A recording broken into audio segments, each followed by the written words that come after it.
Indiana Jones and the Pirates, Superweapon.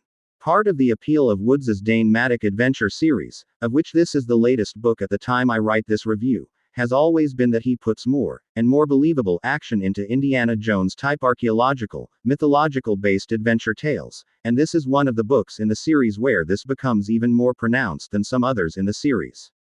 Which Wood uses to great effect here, and which could actually draw in new readers to this series.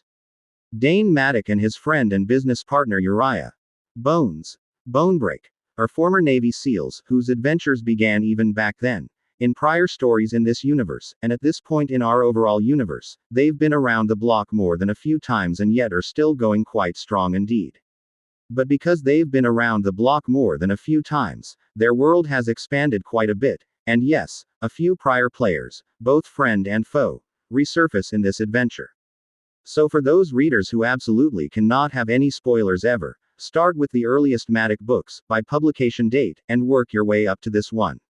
For everyone else, Woods does a solid job characterizing these characters within this book and explaining the relevant prior connections that you're still going to be able to enjoy this book, just perhaps without some of the foreshadowing certain names will evoke in readers who have read more in this series.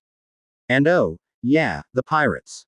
Duh. This tale is solidly pirate and solidly New Orleans and Louisiana Bayou, as Matic and Bonebrake find themselves on the hunt for a long-lost pirate treasure while investigating in, and being chased through, large swaths of the city and region.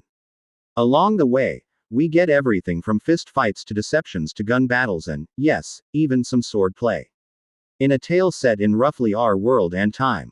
Grin. Seriously, long-time fans of either Matic or pirate lore generally are going to love this book, and those new to either will likely find themselves drawn into this web. Even as one of the longer books in the series at approaching 400 pages, it never really feels like it is anywhere near that long.